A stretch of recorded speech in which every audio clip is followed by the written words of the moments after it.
So, a couple of months ago, while trolling through various channels on the internet, I came across a couple of magazine-style editorial shows looking at segmented histories of films and TV shows, the influence that animated and comic book characters had on popular culture, and the vast communities centered around all of these. Yeah, I know, it's not exactly my cup of tea either in many ways, but it did make me stop and think, hang on, why isn't there something like this for railway enthusiasts? I mean, trains and railways have been in films and TV shows, made history and been in popular culture. There's subjects and ongoing issues in railway circles that the real world brings up and the internet thrives on.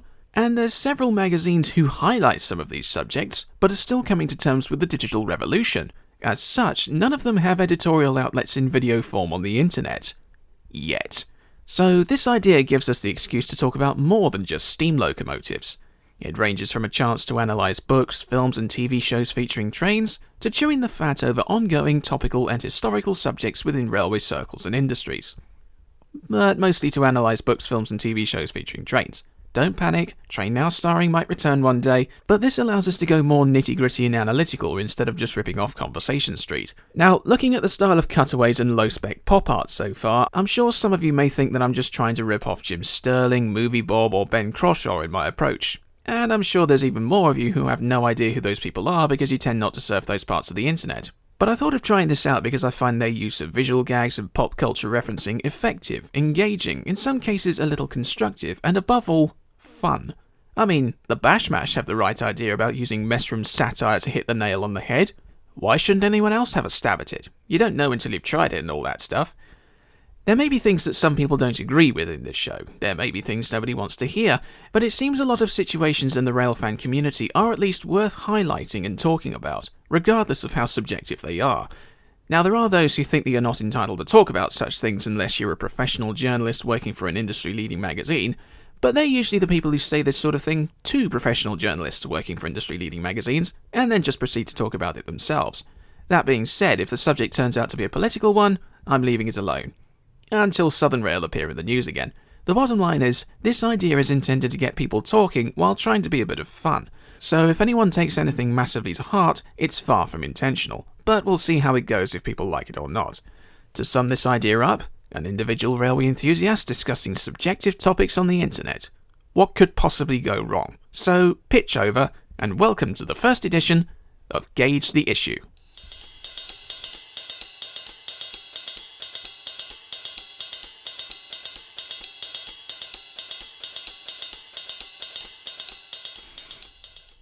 Our first topic is a can of worms, and may have been highlighted by the recent announcement regarding the new Saint.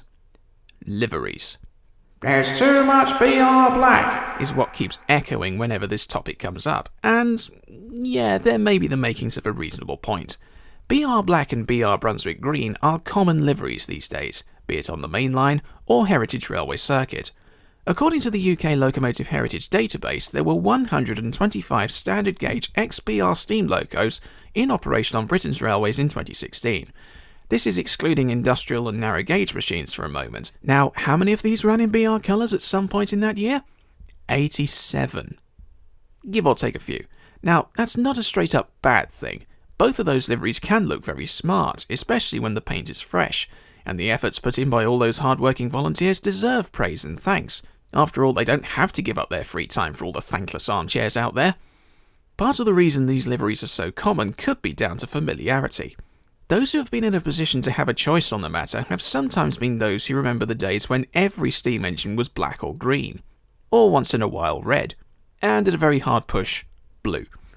With the 50s and 60s being such popular cultural periods due to the music, the cars, the clothes and so on, and the volume of volunteers who grew up in that time, it may seem fitting that this familiar retro period is what some railways may tend to go for. There are many railways with architecture restored to represent the BR period, and there's even more railways who rely on BR Mark Is to carry their passengers. Unless a railway is in the middle of nowhere, which can potentially work against it, then it can be hard to picture an attractive 1930s style station building on a very un-1930s high street. So for the most part, the choice of BR liveries is not only logical or historically accurate, it can be, weirdly, immersive in some ways. At least until you realise the station itself is too clean to be in genuine 1950s and 60s condition. And to be honest, I too would rather step back in time to the 30s than I would the 60s. apart from the music, but that's just me. But for the sake of historical accuracy, it makes sense to turn out locomotives from the late 1940s onwards in late 1940s onwards colours, or pre-BR locos in post-BR condition for the same reason. I mean, wouldn't it be weird to see a rebuilt Merchant Navy in unrebuilt malachite green? Wouldn't it seem a bit odd to find a rebuilt Royal Scot in 1927 Crimson Lake when the earliest kind of livery it would have carried in this condition was wartime black?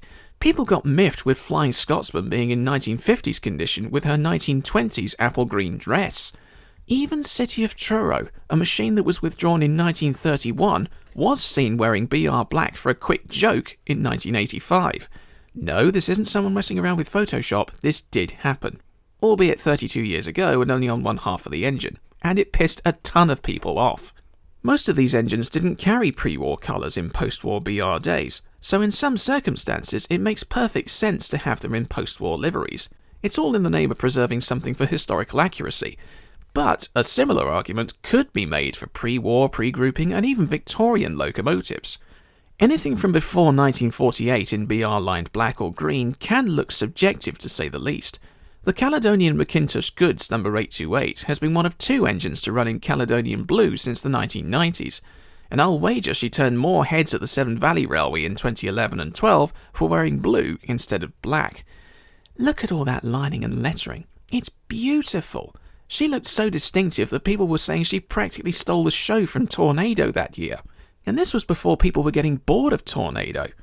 There are so many head-turning pre-grouping liveries with so much detail out there that it's almost impossible to picture most pre-grouping locos in anything but such a scheme.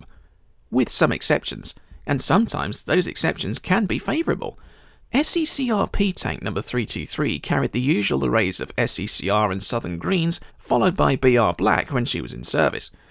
But since being preserved in 1960, she spent most of her time in fictional forms of blue, mostly to help the Bluebell Railway establish its own identity from that of BR, but in one way or another, the blue has stuck. And now she's carried blue for longer than any of her other liveries. Her current form with SECR lining and lettering may be one of the most acceptable forms of artistic license on a steam engine in recent years. It's practically become part of her identity, and nobody seems to be pissed off with it.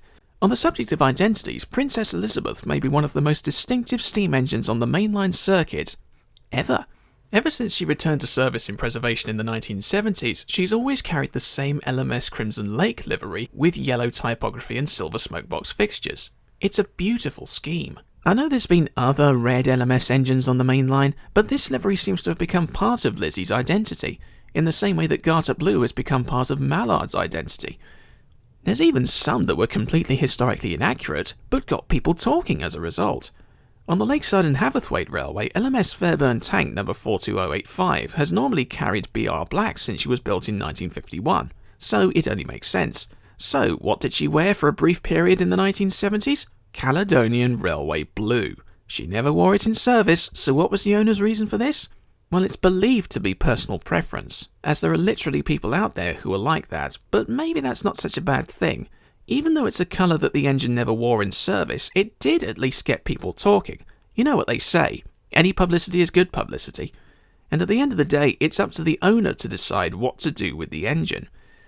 BR Black does seem commonly overused in the eyes of some, and others demonstrate their preference of something else for the sake of variety. It comes as no surprise. Speaking of variety, you may remember one of my earliest touches on the livery debate when I stated there are 18 LMS Black 5s preserved, but very few have been consistently turned out in non-BR variations of black. Must they all be in BR livery? There's enough of them around. Would it hurt to have one or two more with LMS lining and lettering once in a while? Yeah, I know I sound like a whiny armchair when I mention that kind of whiny armchair crap, but variety does help to remind all of us that history did exist before 1948. Before that post-war black and white bomb-site decorated landscape that every 60s and 70s rock star under the sun was trying to escape from. But because so much of this history was recorded in black and white, there's a risk of forgetting just how colourful some of this history could be.